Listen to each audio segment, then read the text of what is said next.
As I breathe in, I know I'm breathing in. As I breathe out, I know I am breathing out. In, out. J'inspire, je sais que j'inspire. J'expire, je sais que j'expire. J'inspire, j'expire.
As I breathe in, I'm aware of my whole body. As I breathe out, I relax my whole body. Aware of body, relaxing body. J'inspire, je suis conscient, consciente de tout mon corps. J'expire, je détends tout mon corps. Conscient du corps, détendre le corps.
As I breathe in, I have arrived. As I breathe out, I've stopped running with my body and my mind. I have arrived. Stopped running. J'inspire. Je suis arrivé. J'expire. J'arrête de courir avec mon corps et mon esprit. Arrivé. J'arrête de courir.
As I breathe in, I am home. As I breathe out, I feel very comfortable. I am home, very comfortable. J'inspire, je suis chez moi. J'expire, je me sens très bien. Chez moi, me sentir très bien.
Breathing in, I take refuge in my own island.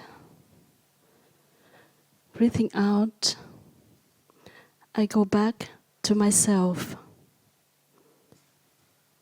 My own island, going back to myself. J'inspire, je prends refuge dans mon île intérieure. J'expire, je reviens en moi-même. Mon île intérieure, revenir en moi-même.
Dear Tidy Sangha, we would like to invite all the brothers and sisters to come up for chanting before Dharma talk.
Contemplations before chanting. The Sangha is invited to come back to our breathing so that our collective energy of mindfulness will bring us together as an organism, going as a river, with no more separation. Let the whole Sangha breathe as one body, chant as one body, listen as one body, and transcend the boundaries of a delusive self, liberating from the superiority complex, the inferiority complex, and the equality complex.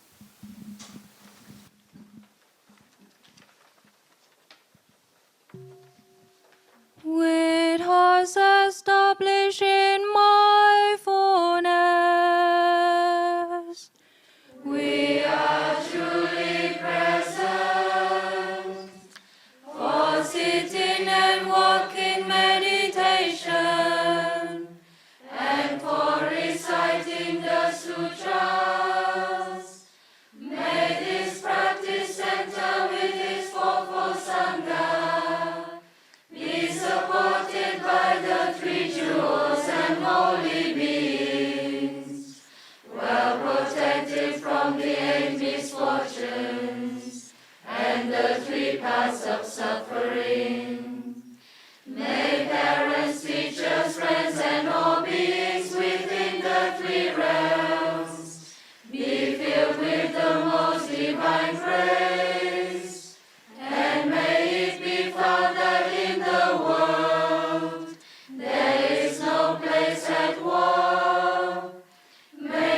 winds be favorable, the rain seasonable, and the people's hearts at peace. May the practice of the noble community, diligent and steady, ascend the 10 bodhisattva stages with ease and energy. May the Sangha body live peacefully, fresh and full of joy, a refuge for all, offering happiness and insight. The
Dear Sangha, please enjoy practicing with me.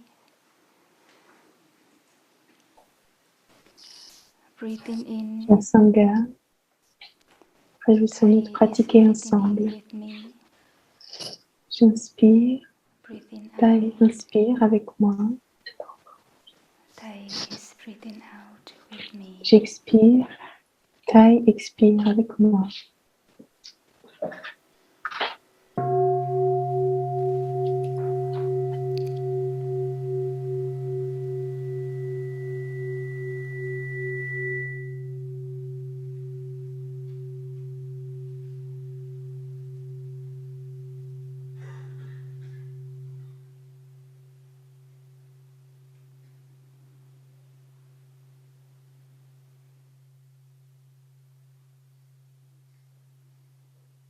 Breathing in.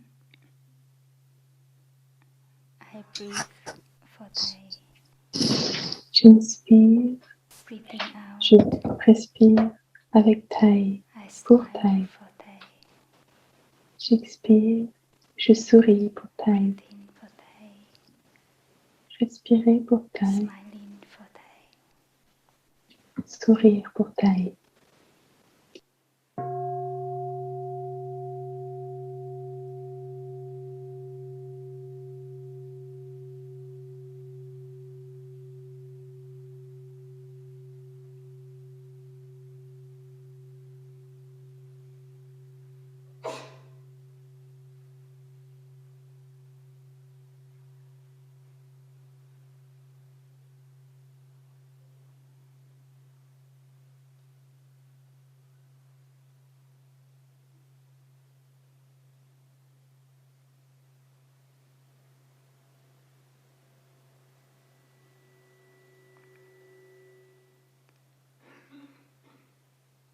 Breathing in. Thai in me is Inspire. breathing in. Thai en moi, inspire. Breathing out. Thai in J'expire. me is breathing out. Thai en moi, expire. Thai in me breathing in. Thai en moi, inspire. Thai in me Thai breathing en out. moi, expire.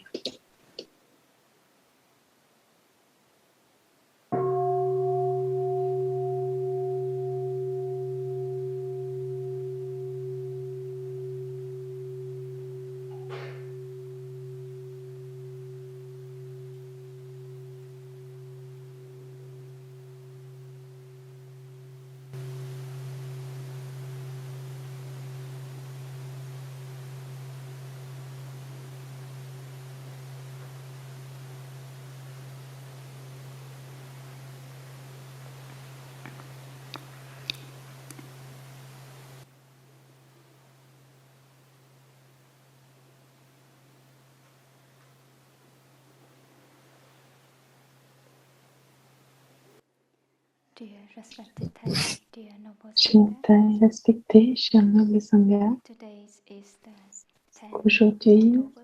nous sommes le 10 We are octobre. in the full moon meditation Nous hall sommes in dans la Hamon. salle de méditation de la pleine lune du hameau We are nouveau. in the 31st day of 90 days of rains retreat. Et c'est le And, we 31e have jour 60 days left. de notre retraite des pluies des 90 jours. Donc il nous reste moins de 60 jours Today pour is cette one retraite. day before Et our aujourd'hui, teacher c'est le jour précédent l'anniversaire de notre maître.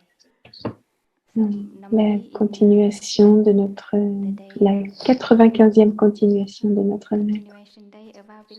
Normalement, pour le jour de continuation de nos bien-aimés, on aime offrir des cadeaux. On veut rendre cette personne heureuse.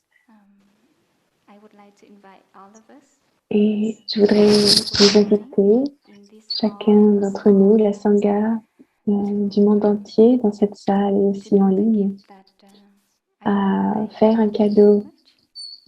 Et je sais que Thai aime beaucoup ce cadeau. Un des cadeaux que Thai aime toujours recevoir de notre part, c'est notre pratique de la pleine conscience. Et nos frères et sœurs qui s'occupent du site internet du Village des Premiers ont déjà suggéré de faire l'exercice de l'écoute profonde, comme une sangha, tous ensemble pratiquer comme une communauté, de pratiquer l'écoute profonde, s'écouter profondément soi-même, nos bien-aimés et aussi la terre-mère.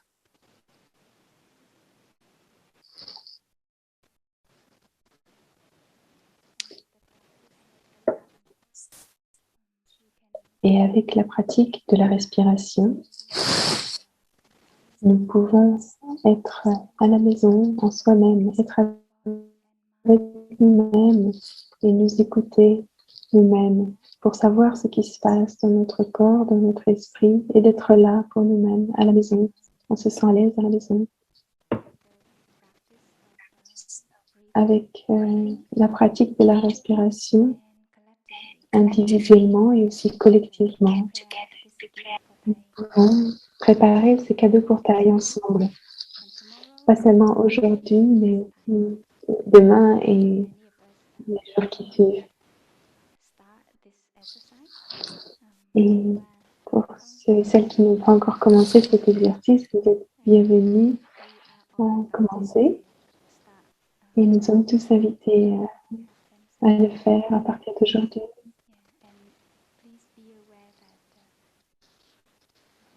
Et s'il vous plaît, soyez conscients que nous sommes plus d'1 millier de personnes à faire cela ensemble, alors ça nous soutient beaucoup. Cher Sangha, aujourd'hui, le sutra que nous allons partager les uns avec les autres, c'est le sutra de l'île du soi, le discours sur prendre refuge en soi-même, sutra de l'île du soi. Ainsi, quand le Bouddha avait 80 ans, et il enseigna aux moines avant de passer au nirvana. Il a enseigné dans ce sutra, qui appartient au canon dans le Samyutta Nikaya, numéro 69.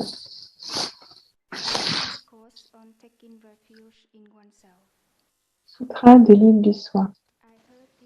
Ainsi ai-je entendu le Bouddha enseigner un jour où il demeurait encore dans le jardin des manguiers, à l'ombre fraîche des arbres, au bord de la rivière Bhadra, dans le pays de Magadha. En ce temps-là, le vénérable Shariputra et le vénérable Moggalliyana venaient d'entrer dans le nirvana.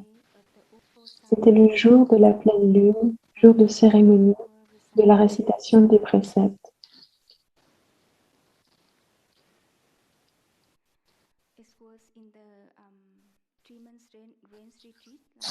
C'était dans la retraite des pluies de 3 mois, comme maintenant, et le Bouddha pratiquait de faire la retraite des 3 mois à Vesali, et il a demandé aussi de se regrouper dans cette zone pour faire la retraite ensemble et pour que les personnes laïques puissent les soutenir en termes de nourriture, de et de nourriture et de vêtements pour que les moines puissent approfondir leur pratique pendant ces 3 mois. Et pendant cette retraite-là, le Bouddha a une maladie très grave, avec beaucoup de douleurs profondes et très aiguës dans son corps. Et c'est comme s'il allait mourir. Mais le Bouddha a pratiqué de prendre refuge dans sa respiration et il a pu se remettre de cette maladie. Et à la fin de la retraite des pluies, il a demandé au vénérable Ananda, qui était son assistant, de parcourir la zone où étaient regroupés tous les moines pour les rassembler, pour que le Bouddha puisse leur donner un enseignement avant qu'il qu'ils partent pour Kapilavastu, sa terre natale dans le nord.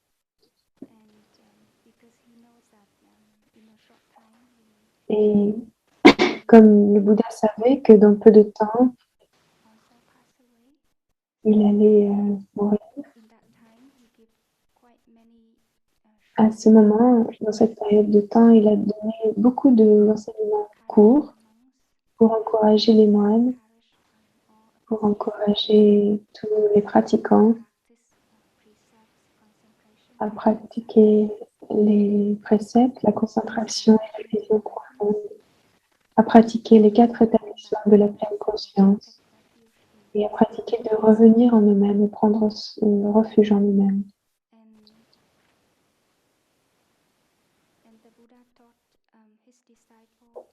Et le Bouddha a enseigné à ses disciples que s'ils sont capables de revenir en eux-mêmes, revenir chez soi, en eux-mêmes, de prendre soin d'eux-mêmes et de prendre refuge en eux-mêmes, alors ils pourront rencontrer le Bouddha, le Dharma et la Sangha dans leur corps et leur esprit même. Si nous sommes capables de faire cela, nous pouvons rencontrer en nous-mêmes le Bouddha, le Dharma et la Sangha.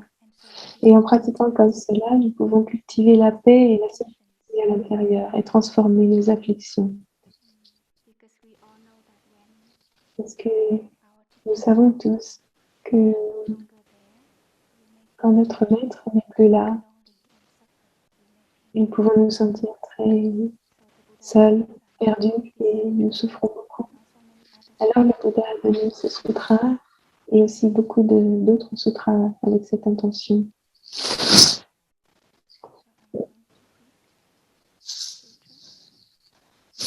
Je vais lire le sutra. Le Bouddha étendit sa natte de méditation et s'assit devant la communauté. Ayant parcouru tout le monde de son regard, il dit: en regardant notre communauté aujourd'hui, je vois un grand espace vide, parce que nos 2 frères, Shariputra et Moggalliyana, sont entrés en Nirvana.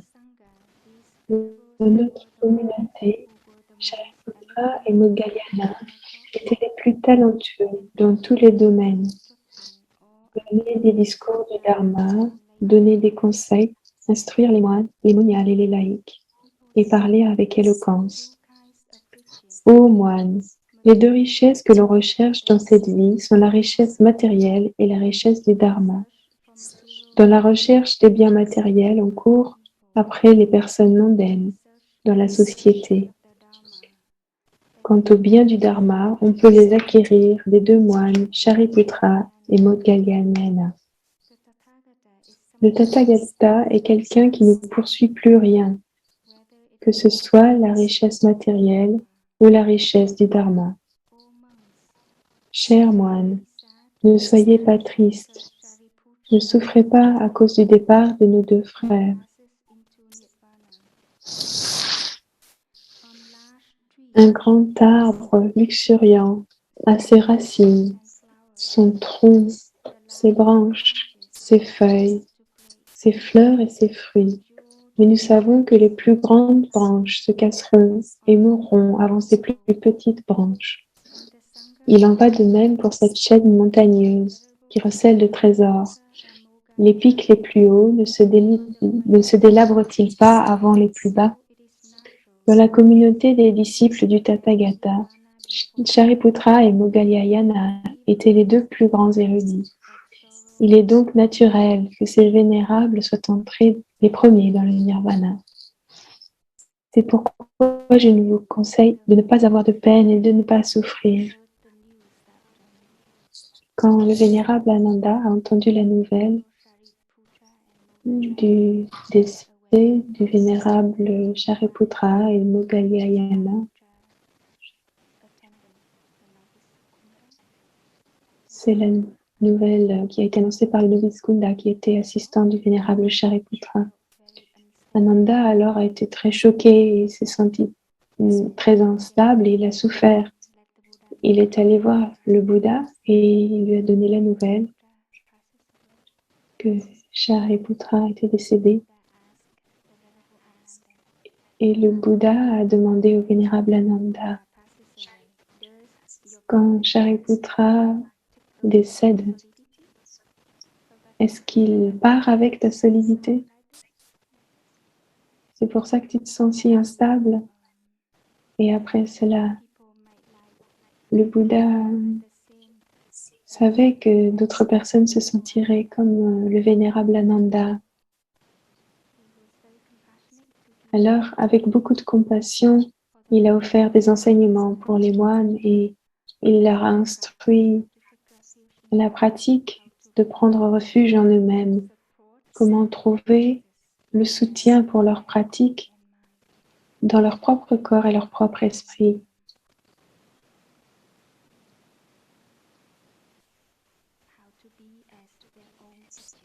Et aussi comment être leur propre enseignant pour eux-mêmes.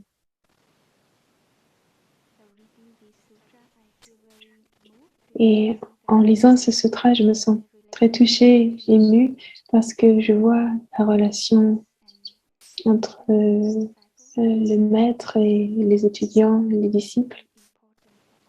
Je vois que c'est quelque chose de très important pour chacun d'entre nous. C'est quelque chose qui peut construire notre être tout entier, qui peut nous aider à grandir sur le chemin spirituel.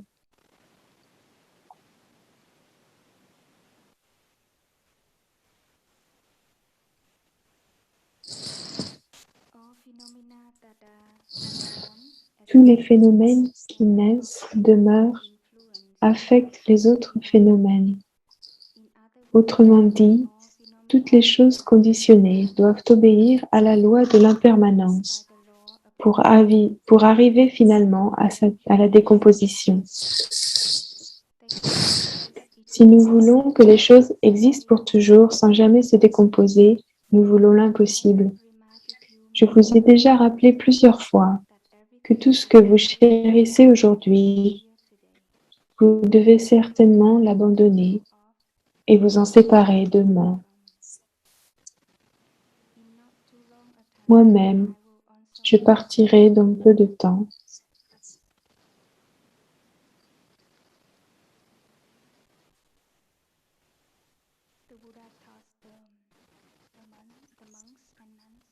Le Bouddha a enseigné aux moines et aux lignards, et je pense aussi aux pratiquants laïcs, à réciter, à contempler sur l'impermanence chaque jour, réciter ces remémorations. Il est naturel que je vieillisse, je ne peux pas échapper à la vieillesse. Et la première des 5 remémorations. Il est naturel que je tombe malade. Je ne peux pas échapper à la maladie. Il est naturel que je meure. Je ne peux pas échapper à la mort. Pour ça, je crois que c'est un peu difficile pour les jeunes d'imaginer qu'un jour, vous allez mourir. Et aussi, pour beaucoup d'entre nous, qui avons encore beaucoup de force et de bonne santé, c'est difficile d'imaginer qu'un jour, nous allons plus être capable de marcher ou de porter la cuillère jusqu'à notre bouche, des choses comme ça. Mais c'est des choses qui arrivent. La 4e remémoration, tout ce qui m'est cher et tous mes bien-aimés sont de nature à changer. Il n'y a pas de moyen d'échapper, d'être séparé d'eux. Le Bouddha veut que ses disciples récitent et contemplent ses enseignements et les mettent en pratique chaque jour, avant de se coucher par exemple, et en se réveillant le matin. c'est pas pour nous enseigner que la vie est souffrance, mais simplement pour nous rappeler de chérir chaque moment, d'apprécier chaque moment de notre vie.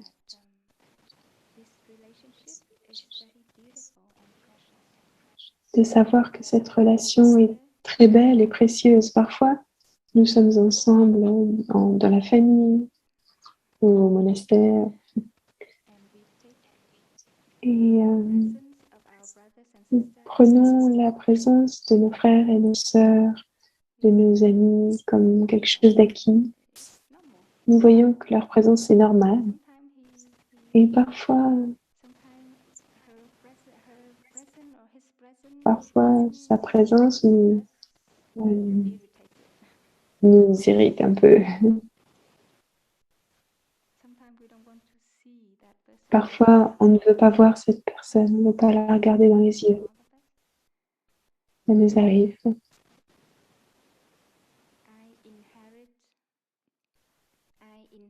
Et c'est ça qui est une commémoration. Mon seul héritage, c'est le résultat de mes actions, du corps, de la parole et de l'esprit. Mes actions sont ma seule continuation. Alors, comment est-ce qu'on continue dans le futur? C'est une question pour chacun d'entre nous. On peut se poser cette question. Comment est-ce qu'on continue dans le futur? Et beaucoup d'entre nous voulons continuer notre enseignant, notre maître, à continuer l'héritage si précieux que notre maître qu'il a construit pendant toute sa vie. Comment nous le continuons?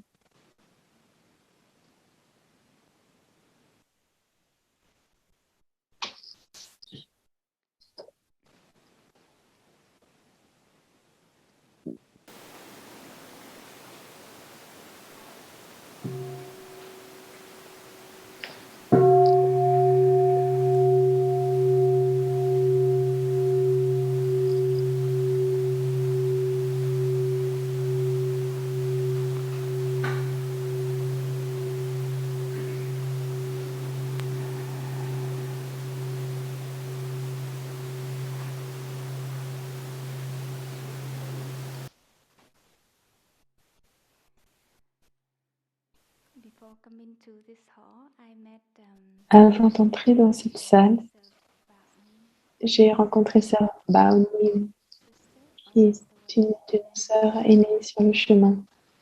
Et je l'ai saluée. Je lui ai dit bonjour et elle m'a dit « Fais de ton mieux. Parle pour Thaï, hein, d'accord ?» J'ai dit « Oui, c'est que je vais faire de mon mieux. » Et c'est aussi ma pratique de donner des enseignements pour notre maître Thaï. Parce que c'est facile de sentir, d'avoir le trac en étant assise ici, de sentir nerveuse. Mais je suis sûre que Thaï doit être très heureux, très heureux. Quand il voit que nous grandissons,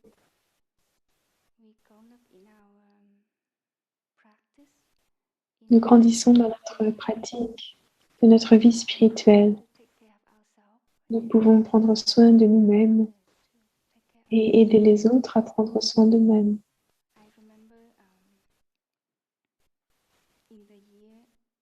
Je me souviens en 2014, pardon, quand Thaï a eu son AVC.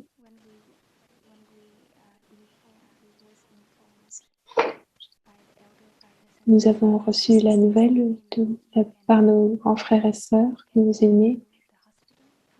Maintenant, vous pouvez aller à l'hôpital pour rendre visite à Thaï, ils nous ont dit. Et peut-être qu'on n'aura que quelques heures avec Thaï. C'est tout ce qui nous restera.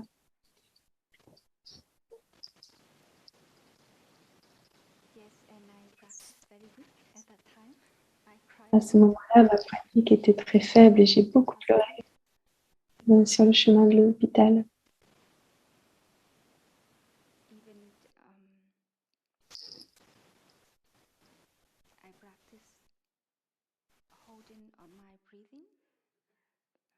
Même si je pratiquais d'être vraiment proche de ma respiration, de me remettre à ma respiration, mais même comme ça, j'étais très proche de ma respiration. Et quand même. Et quand nous sommes arrivés à l'hôpital, nos grandes sœurs nous ont dit « Pleurez pas, quand vous entrez dans la salle, dans la chambre, personne ne doit pleurer. Vous n'êtes pas autorisé à pleurer. »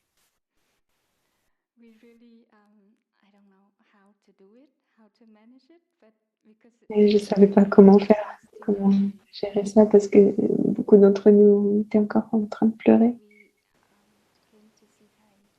Et nous sommes arrivés pour voir Tai, et à ce moment, Tai était dans le coma. Et je ne sais pas pourquoi, mais juste en entrant dans sa chambre d'hôpital, j'ai été tout de suite très alerte, mon esprit très clair, et soudain, plus de pleurs.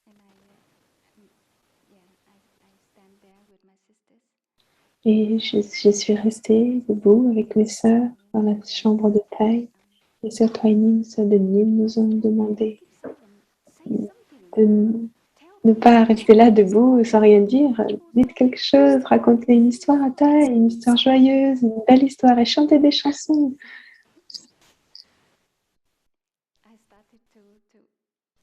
Alors, toutes mes sœurs sont restées silencieuses. Mais je ne sais pas pourquoi, j'ai fait le pas et j'ai raconté beaucoup d'histoires à Tai. Tai, est-ce que vous savez, sœur Tammy, maintenant elle est à Hue et elle a vraiment grandi. Elle est devenue une grande sœur. Elle est une grande sœur pour beaucoup de jeunes sœurs. Elle prend très bien soin d'elle. J'ai continué à raconter des histoires à Tai comme ça parce que je savais que les histoires très belles et nourrissantes comme ça, de nos frères et nos sœurs, ça nourrit beaucoup Tai. Et nous avons commencé à chanter des chansons. Et à ce moment-là, on était debout dans la chambre, on chantait « Le bonheur, c'est maintenant ».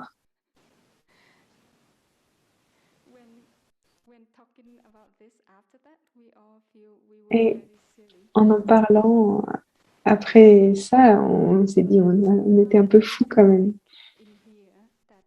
Mais en fait, c'est vraiment là, à présent, c'était vraiment de notre cœur, on voulait dire quelque chose, partager quelque chose.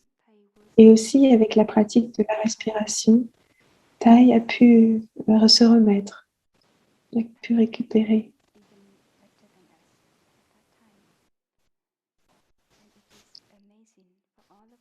Et c'est incroyable, c'est un tel cadeau d'avoir sa présence jusqu'à aujourd'hui. Tai est encore là avec nous. Et tous les jours, quand je me réveille, je m'assieds sur mon lit.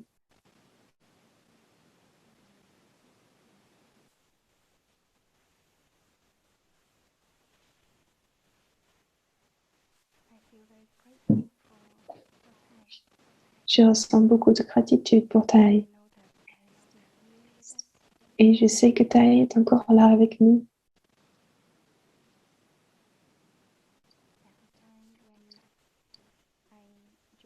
Chaque fois que je joins mes mains pour contempler avant les repas, je contemple aussi pour lui, je m'incline aussi pour lui.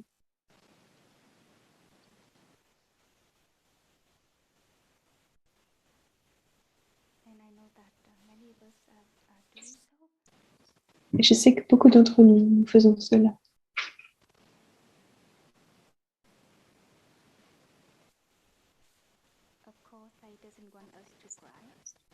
Bien sûr, Tai ne veut pas qu'on pleure.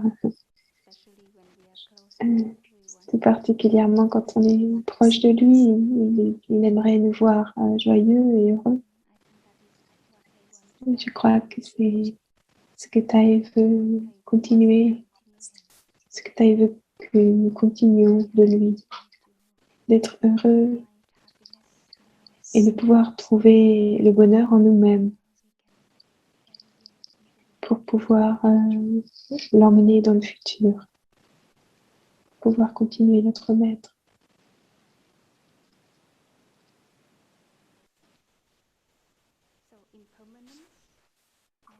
Alors, l'impermanence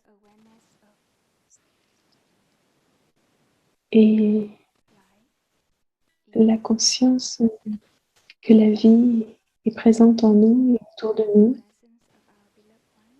la conscience de la présence de nos bien-aimés, être conscient de nos actions, de notre corps, de notre esprit, de notre parole, ces 3 actions. C'est quelque chose que nous récitons, nous nous rappelons les uns les autres, de pratiquer cela chaque jour.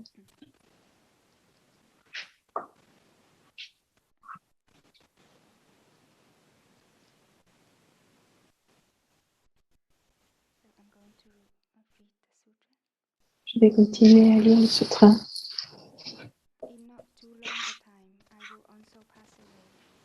Moi-même, je partirai dans peu de temps.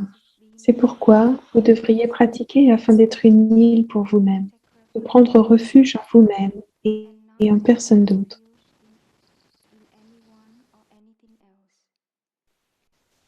ni en rien d'autre. Entraînez-vous à prendre refuge dans l'île du Dharma véritable. Sachez prendre refuge dans le vrai Dharma. Ne prenez refuge dans aucune autre île, aucune autre personne.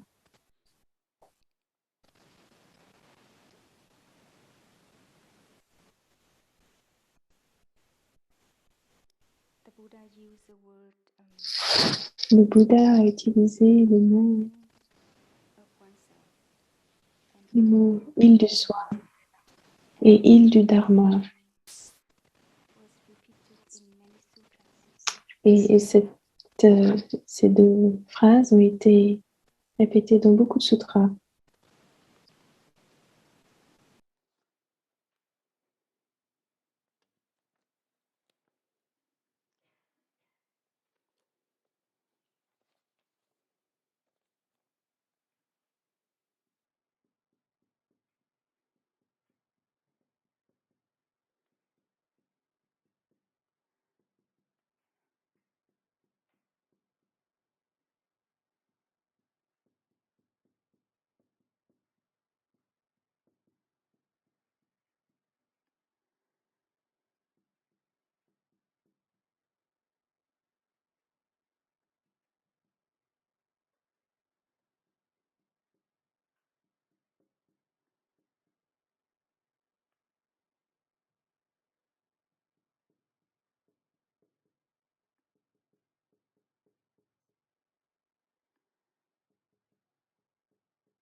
Dans le sutra, dans Samyutta Agama, numéro 36, le Bouddha a utilisé l'expression « s'établir dans l'île du soi » pour prendre refuge dans l'île du soi, prendre refuge en soi-même. S'établir dans l'île du Dharma, prendre refuge dans l'île du Dharma, dans aucune autre île et dans aucune autre, dans rien d'autre.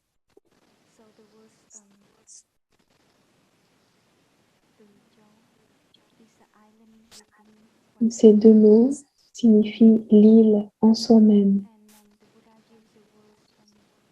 Et le Bouddha a utilisé les mots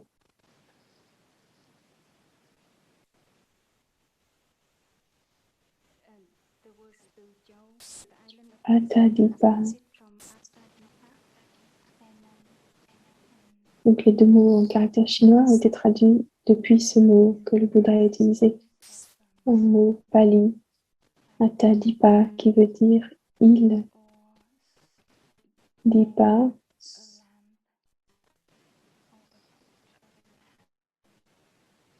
ou bien une lampe, une torche. Et dans un autre sutra, Samyutta Agama, numéro 638, le Bouddha enseigne les moines aussi, les encourager avec un enseignement sur le soi. Et il a choisi les mots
nous devons construire une île en nous-mêmes pour pouvoir prendre refuge en nous-mêmes. Nous devons construire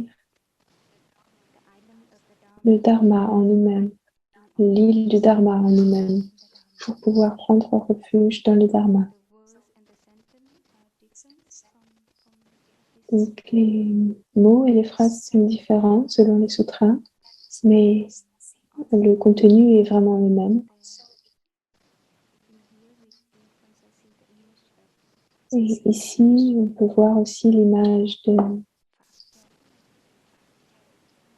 l'île du soi, l'île en nous-mêmes, et l'île du Dharma.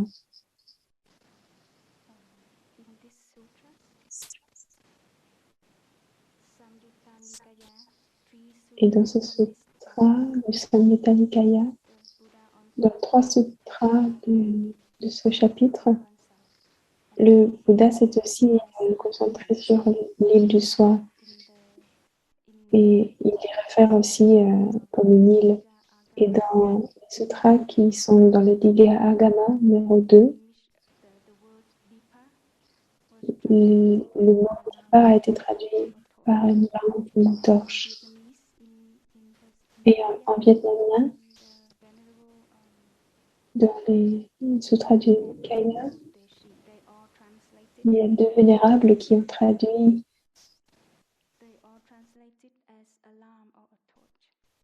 par une lampe ou une torche également. Donc, normalement, on entend l'expression allumer la torche à l'intérieur même pour nous éclairer sur le chemin. Et pendant un enseignement, jeudi dernier, pour les monastiques, nous avons écouté Tai qui nous a enseigné plusieurs fois d'allumer notre propre torche pour marcher. Levez-vous, allumez votre propre torche. Et on voit cette phrase aussi dans les instituts bouddhistes, dans les écoles bouddhistes. beaucoup de façons. Ils écrivent par exemple comme des rappels sur les métaux pour chacun, des calligraphies. Et dans la littérature bouddhiste, l'image d'une lampe ou d'une torche revient souvent. Et je vois cette image aussi dans le gatha de transmission de notre maître en 1966, avant que Thaï ne parte à l'étranger pour appeler à la paix au Vietnam. Notre maître est allé au temple Racine, là où il a été ordonné, et il a rendu visite à son maître. Il lui a dit au revoir. Et Thaï ne savait pas que c'était la dernière fois qu'il verrait son maître. Parce que son maître est décédé quand Thaï était encore à l'étranger. Et dans le gatha de transmission que notre grand-père, maître, donc le maître de Thaï, qu'il a transmis à Thaï, il y a aussi l'image d'une lampe.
Si la lampe de notre cœur, de notre esprit, brille sur sa propre nature, éclaire sa propre nature, alors le dharma merveilleux pourra être réalisé.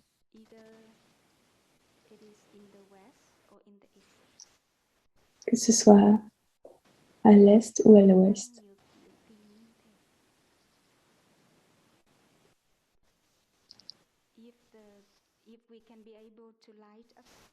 Si nous pouvons allumer la torche en nous-mêmes, la torche de la lampe de notre cœur, c'est la lumière de la pleine conscience, c'est l'énergie de la pleine conscience. Et si nous pouvons l'allumer, si nous pouvons la garder allumée, il ne s'agit pas de l'éteindre tout de suite. C'est pas facile de l'allumer, mais la garder allumée, c'est peut-être encore plus difficile.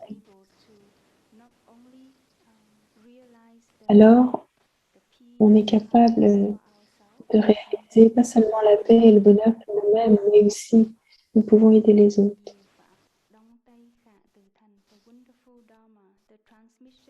Le dharma merveilleux, la transmission du dharma merveilleux, que ce soit à l'ouest ou à l'est, peut être réalisé, peut se réaliser.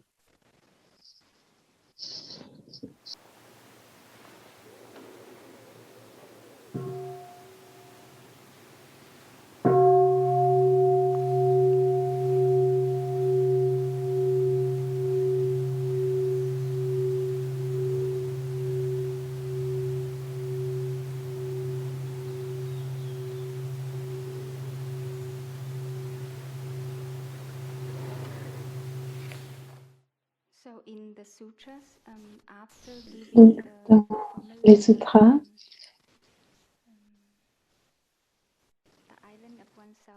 Après avoir donné cette expression de l'île du soi et l'île du Dharma, le Bouddha a toujours continué à encourager les moines à revenir en eux-mêmes et à pratiquer les 4 établissements de la pleine conscience pour contempler le corps dans le corps, les sensations dans les sensations, l'esprit dans l'esprit et les objets de l'esprit dans les objets de l'esprit. Ce matin, au Amodiba, nous avons écouté ce sutra, les 4 établissements de la pleine conscience. Et vous pouvez lire ce sutra si vous souhaitez plus tard.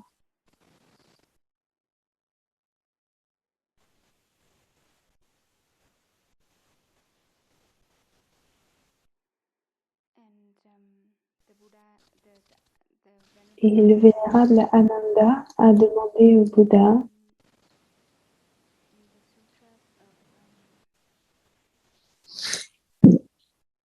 dans le sutra du Digha Nikaya, le vénérable Ananda a demandé au Bouddha qu'est-ce que ça veut dire prendre refuge dans l'île du soi et comment est-ce qu'on peut appliquer cela, comment on peut pratiquer ça. Pardon, c'est dans les sutras du Samyutta Agama, numéro 638. Et la réponse du Bouddha est vraiment similaire. Je vais vous lire sa réponse.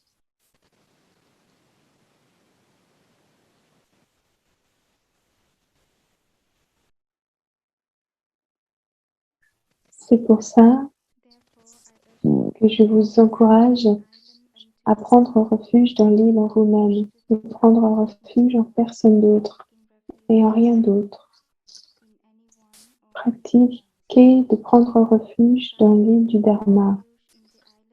Sachez prendre refuge dans le Dharma et dans aucune autre île ou aucune autre personne. Cela signifie s'établir dans la contemplation du corps dans le corps. La mise en pratique des exercices avec zèle afin de nourrir la vraie compréhension et la pleine conscience, de maîtriser et de transformer les passions et les anxiétés en vous. Cela signifie aussi la pratique de s'établir dans la contemplation du corps dans le corps qui nous permet de développer la compréhension et la pleine conscience, de maîtriser et de transformer les passions et les anxiétés du monde en nous. C'est cela, s'établir dans l'île du soi, prendre refuge dans l'île du soi. Revenir à l'île du Dharma véritable et prendre refuge dans l'île du Dharma véritable et dans aucune autre île ou rien d'autre. Quand les bhikshus ont entendu les Bouddhas offrir cet enseignement, ils furent heureux de le mettre en pratique.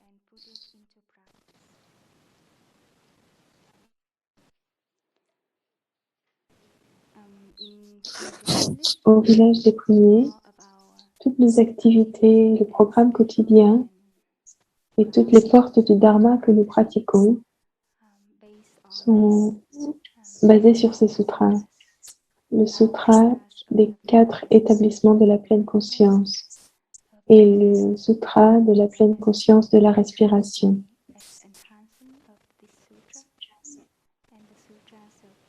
Qui est un développement du premier sutra. Et aussi le sutra de connaître l'art de vivre seul. Tai a utilisé ces sutras comme les bases, les fondements de ses enseignements.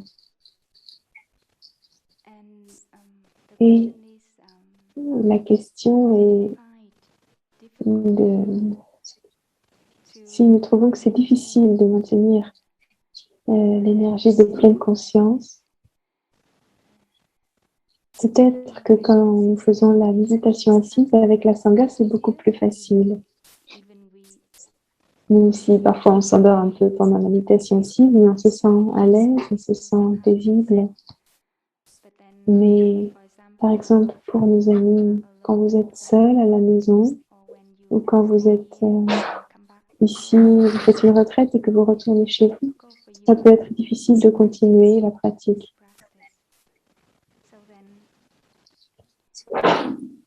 Donc, nous avons besoin tout d'abord, comme le Bouddha nous a enseigné, d'être diligent dans les exercices que le Bouddha a proposés. C'est pour ça que nous devons les faire de temps en temps, régulièrement, pour qu'ils deviennent une habitude, pour que nous puissions construire une nouvelle habitude de s'asseoir calmement, par exemple. Peut-être que beaucoup d'entre nous, quand nous sommes très fatigués mentalement ou physiquement, nous avons juste besoin de trouver un endroit pour nous asseoir, besoin de rien faire, juste s'asseoir, le dos bien droit, détendu et respirer. Et simplement en une respiration, nous nous sentons déjà mieux, comme soulagés. Et si nous nous donnons cet espace et ce temps tous les jours, ne serait-ce que 5 minutes, 10 minutes, ou bien si nous avons la chance de le faire avec la Sangha, si nous sommes fatigués, nous entrons dans la salle et nous faisons la méditation assise avec la Sangha, nous allons nous sentir mieux. Nous allons sentir que l'énergie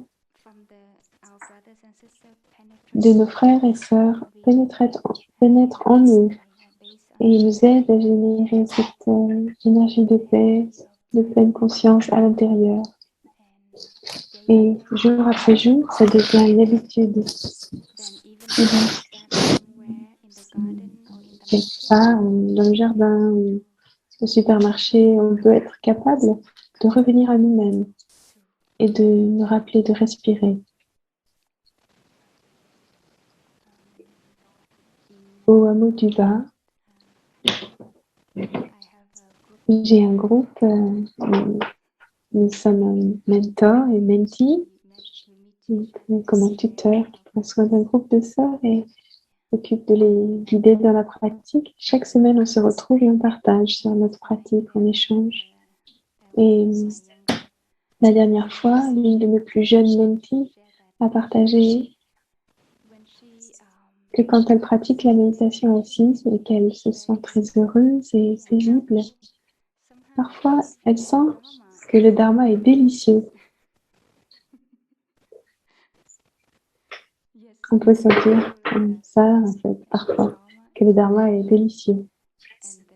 Et la présence de nos frères et de nos sœurs autour de nous est aussi délicieuse.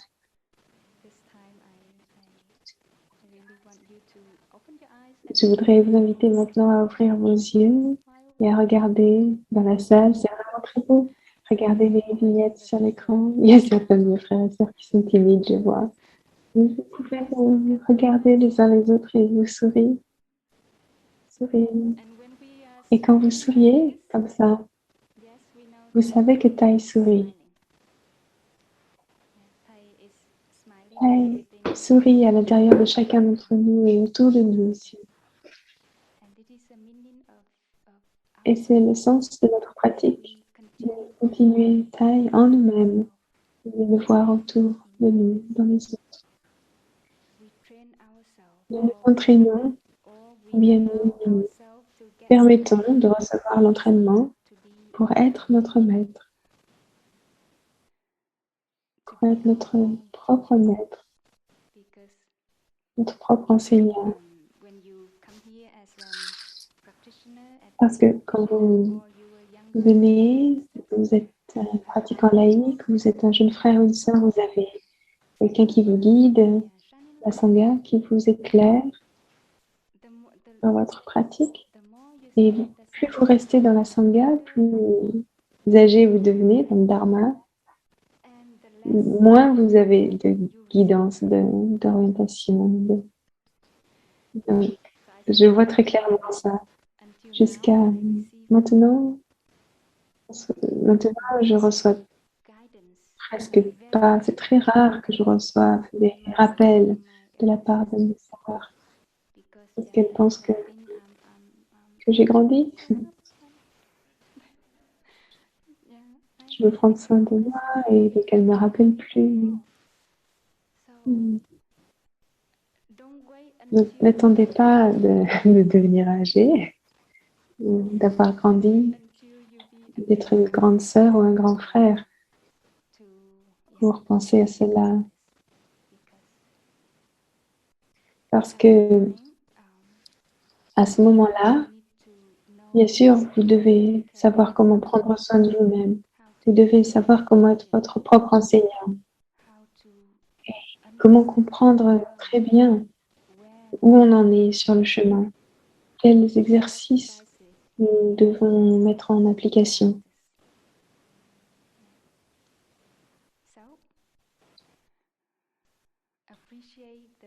Donc, appréciez la présence des autres et appréciez les exercices, les enseignements que nous recevons encore de la part des autres et mettez-les en pratique. Parce que nous voulons tous être heureux, nous voulons tous nous transformer.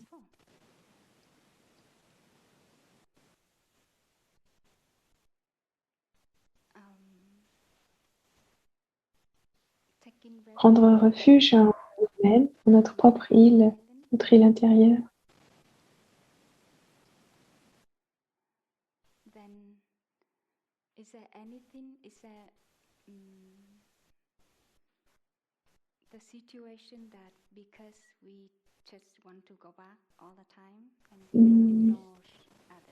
On peut imaginer la situation où on veut revenir en nous-mêmes tout le temps et on ignore les autres. Est-ce que ça nous arrive parce qu'on veut se concentrer sur notre propre bonheur et notre souffrance à transformer et on ignore les autres. On ignore la souffrance des autres. On ignore la souffrance du monde. Est-ce que ça nous arrive, ça?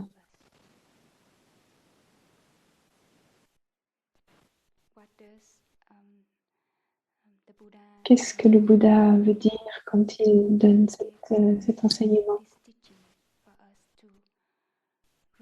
Pour que nous revenions en nous-mêmes, prenions refuge dans notre île intérieure.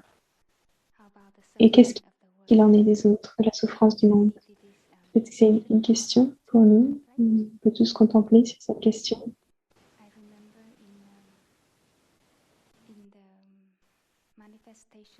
Il y a 50 vers, 50 vers même poèmes, l'école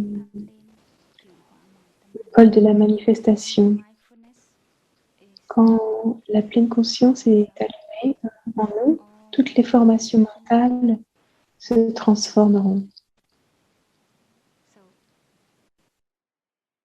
Donc, les mots-clés ici, c'est aussi la pleine conscience, la pratique de la pleine conscience.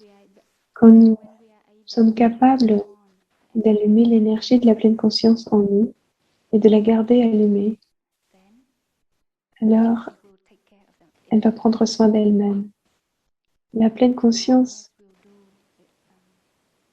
va faire son travail. Elle va nous aider à rétablir notre maison à l'intérieur, notre demeure, pour qu'elle devienne notre demeure véritable.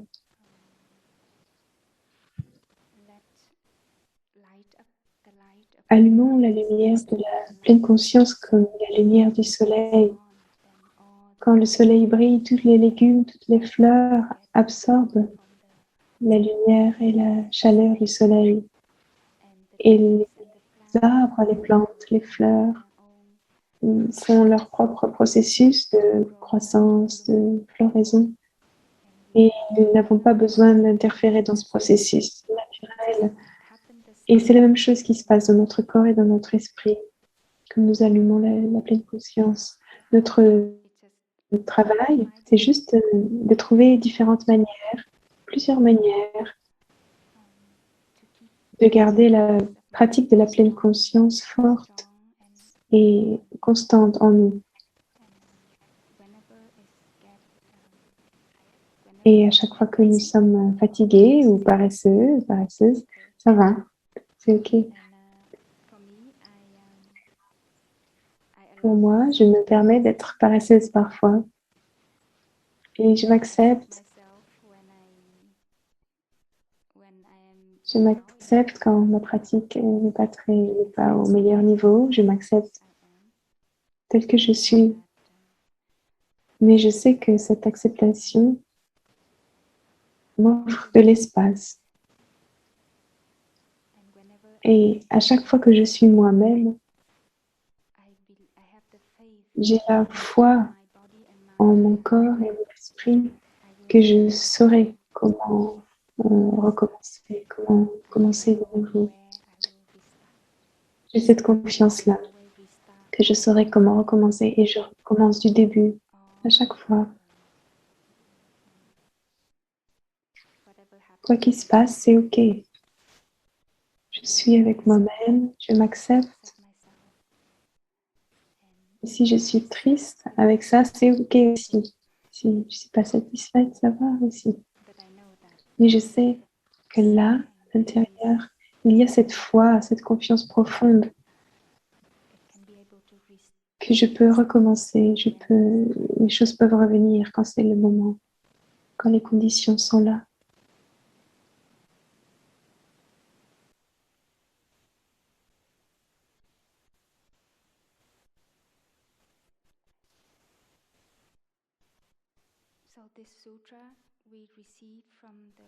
Donc, ce sutra, nous l'avons reçu directement du Bouddha, le Bouddha qui a enseigné.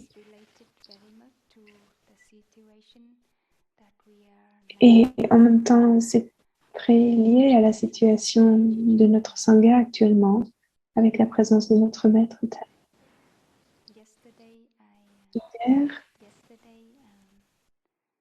Charlene a appelé au Vietnam, elle a appelé le temple Racine, les attendants, les assistants de Thaï,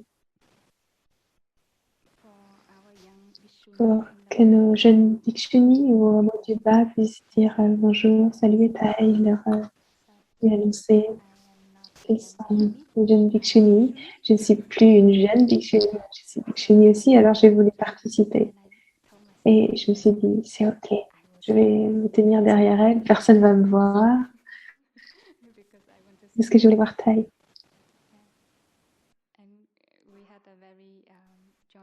Et nous avons eu un moment très nourrissant, très joyeux avec eux. Et nos jeunes sœurs ont dit bonjour à Thaï et lui ont raconté des histoires très nourrissantes.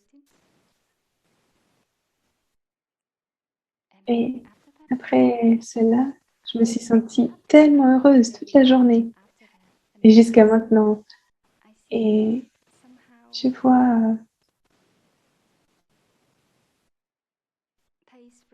je sens que la présence de Thaï touche la paix et le bonheur en moi de manière très profonde. Je ne sais pas pourquoi, mais à chaque fois que je vois Thaï, je sens que mon être tout entier est si ouvert, léger et joyeux, même si j'étais pas très calme à ce moment-là. Je souris de tout mon cœur. J'étais vraiment, vraiment très joyeuse. Et je crois que c'est pareil pour chacun d'entre nous quand nous incarnons la paix et le bonheur. Même, nous n'avons rien à faire. Les autres personnes peuvent en bénéficier beaucoup. Thaï n'a pas parlé, n'a pas dit un seul mot ce jour-là quand nous étions avec lui, mais nous étions toutes très heureuses.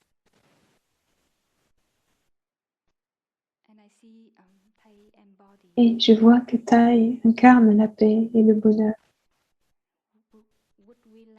Est-ce que nous voulons continuer Thaï? Moi, je veux vraiment. Je sais que chacun d'entre nous voulons vraiment, alors nous pouvons le faire ensemble.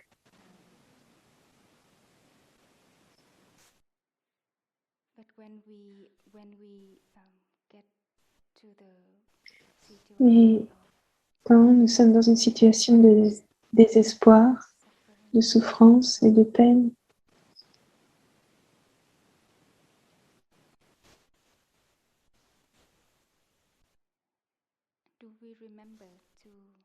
est-ce que nous nous souvenons de respirer? Est-ce que nous nous rappelons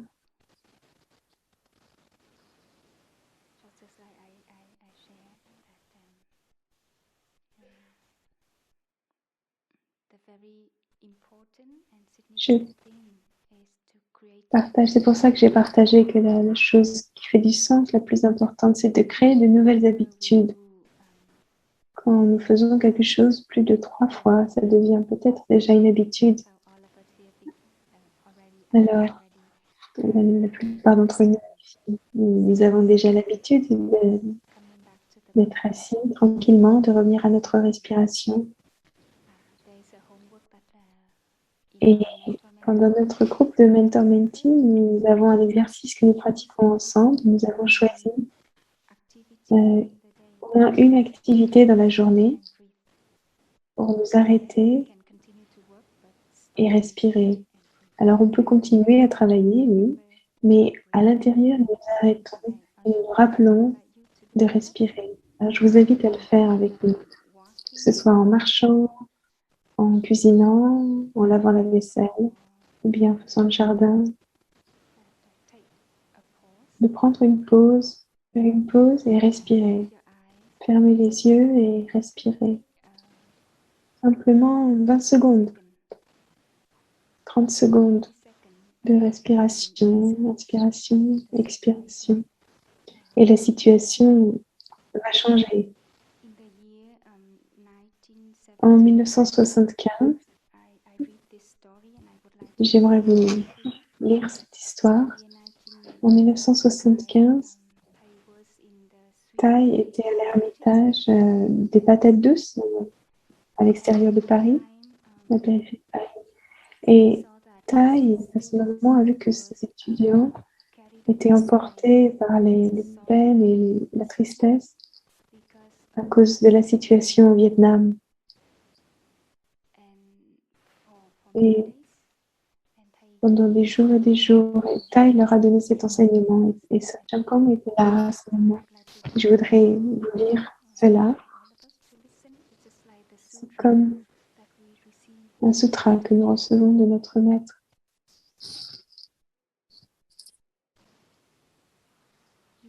Vous devez vous préserver.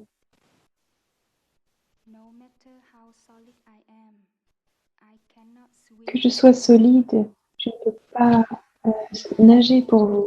Vous devez vous rester avec votre respiration, garder votre esprit calme dans le moment présent et apprendre à regarder profondément pour voir les valeurs, les miracles de l'instant dans chacune de vos tâches quotidiennes. Quand vous lavez la vaisselle, nettoyez la salle, faites le jardin, ne quittez pas le moment présent.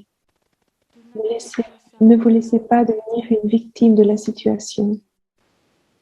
Est-ce que vous m'entendez? Est-ce que vous entendez ces mots?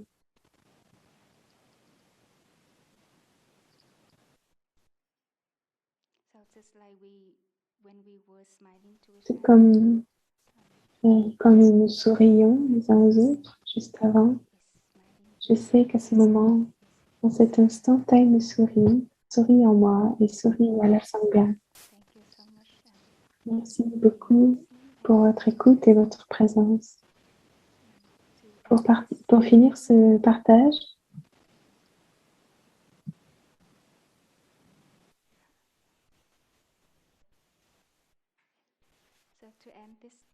pour terminer, je voudrais inviter toute la Sangha à chanter une chanson ensemble. Chanter la chanson Être une île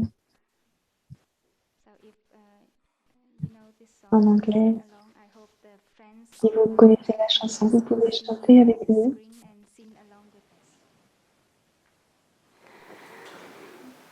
Be an island myself as an island unto myself. Buddha is my mindfulness, shining near, shining far. Dharma is my breathing, gardening body and mind. I am free, being an island unto myself. As an island unto myself. Sangha is my 5 skandhas, working in harmony, taking refuge in myself, coming back to myself. I am free, I am free, I